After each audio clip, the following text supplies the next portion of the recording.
Hello and good morning. Welcome to a Monday edition of Hobby Evolution, episode 234. Happy Monday. Usually I don't have much to talk about on Mondays because I cover everything over the weekend. And I've mentioned before, Sunday's kind of a bum day. It was kind of, I guess it was kind of a bum day. I did a ton of shipping yesterday. And I watched a ton of college basketball. So I kind of went back and forth. I got I was able to get caught up with some shipping. Well, kind of caught up. What's up, Zach? Good morning.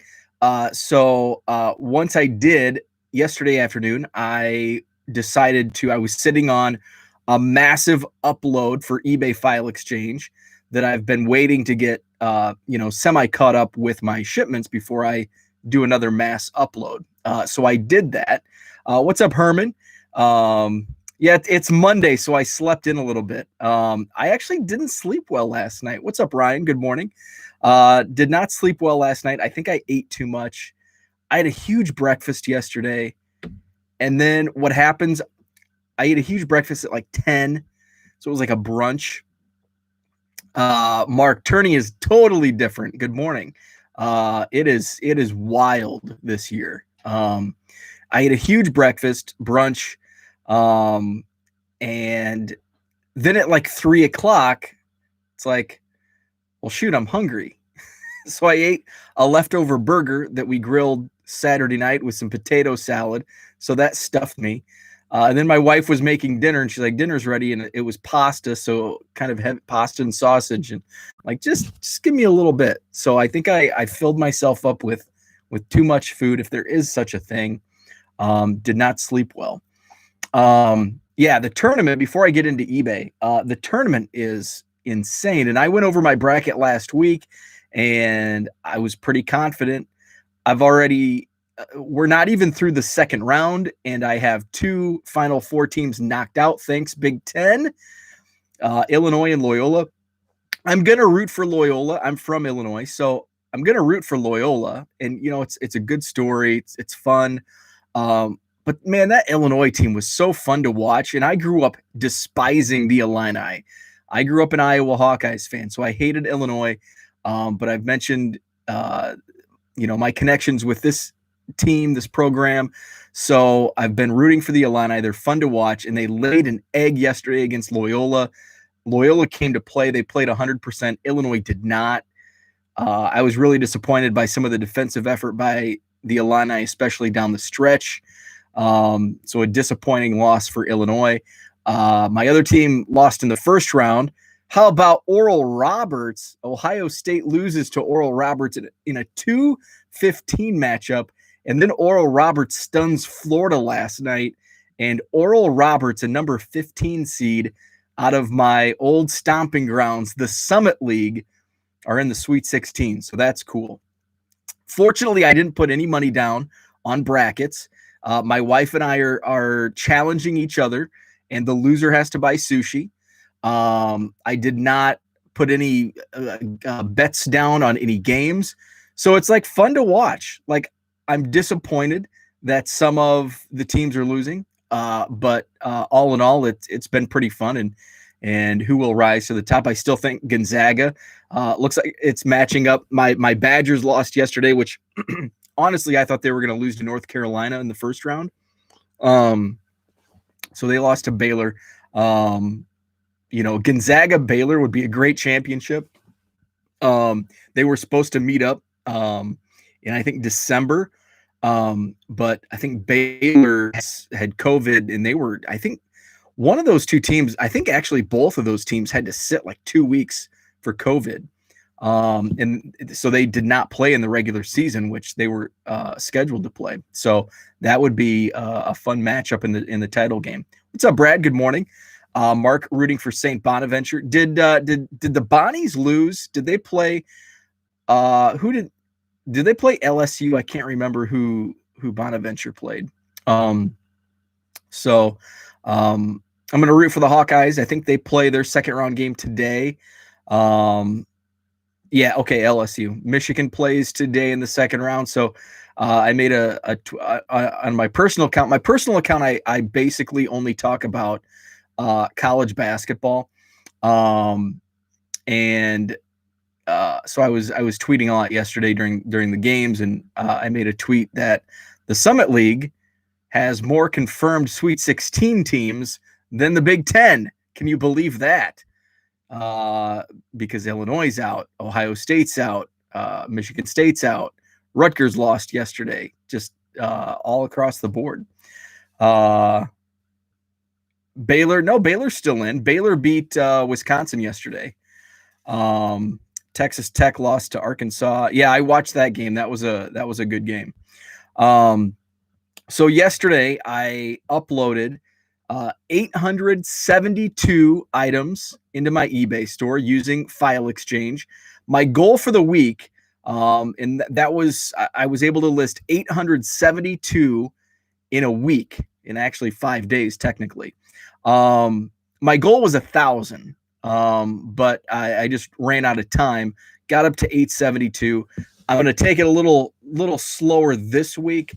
I'm going to aim for 500, but I do have a lot of stuff going on this week, so I think that's going to be a reach. So maybe 300 or 400. So Brad asks, "Are you only uploading once a week?" That's kind of my plan moving forward. The first couple times I did it, what's up, Dan? The first couple times I did File Exchange were tests, so I did smaller batches. The first couple runs were just a few items just to test it out. Once I was comfortable with it, then I was doing like 100 at a time. And I would just, once I got them listed, I would upload right away. Now that I'm doing like huge batches, I'm just saving them. I also get behind on, not behind, but the shipments to ship pile up, and I just need to, not list more so I can catch up with the old. So that's the plan moving forward. And actually started, I think last week I uploaded 500 or 600. And I did a weekly batch, and I think that's what I'm going to do moving forward is kind of sit on them, continue to add to the spreadsheet.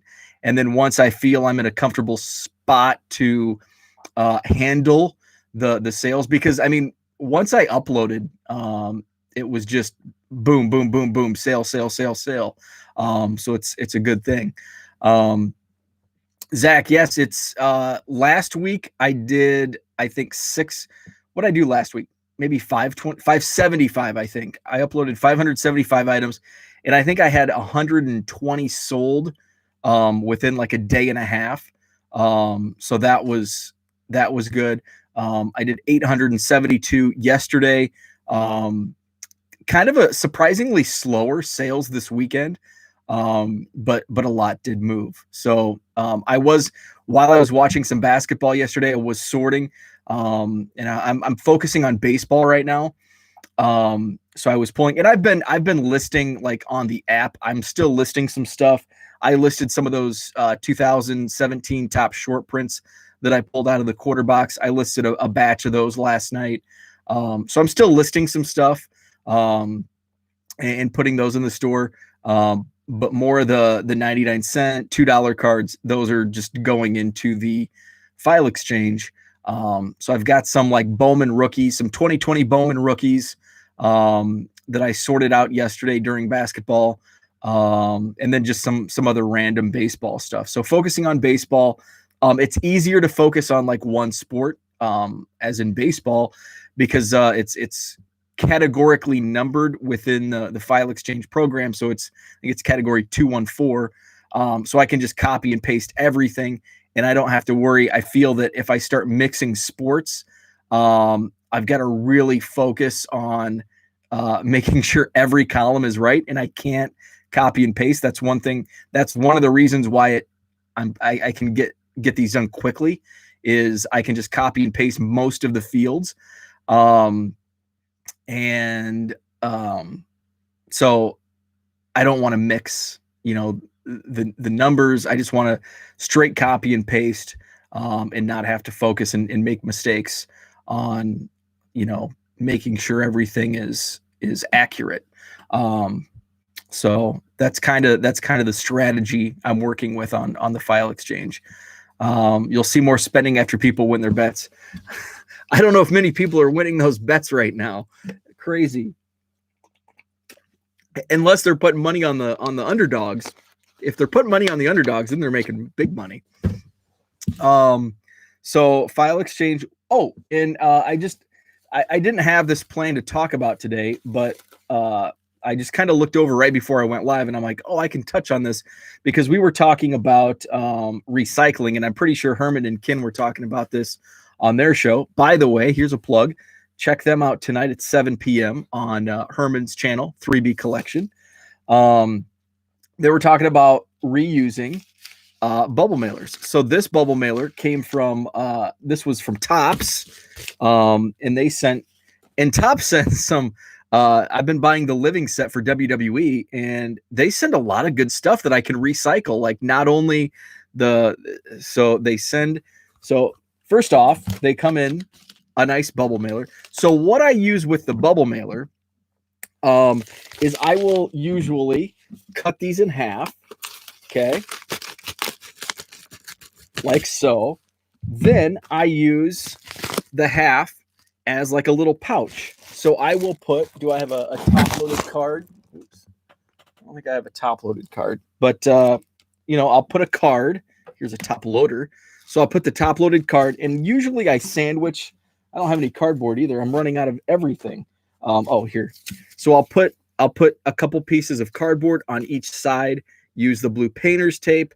And then I tuck them into the bubble mailer. Boom. And then I stick them into my bubble mailer, and it adds that extra protection. Plus, it makes it not like bendable, because if you do, and I've seen people run into this issue, if you just put a top loader in a bubble mailer, and I always suggest putting like cardboard or something, especially in bubble mailers.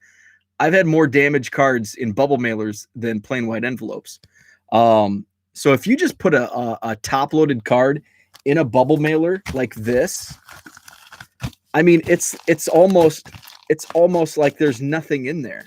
And if you take it to the counter, which I don't suggest because you're going to pay more money, they will not run this as like a bubble mailer. And somebody said they upcharged them to like priority.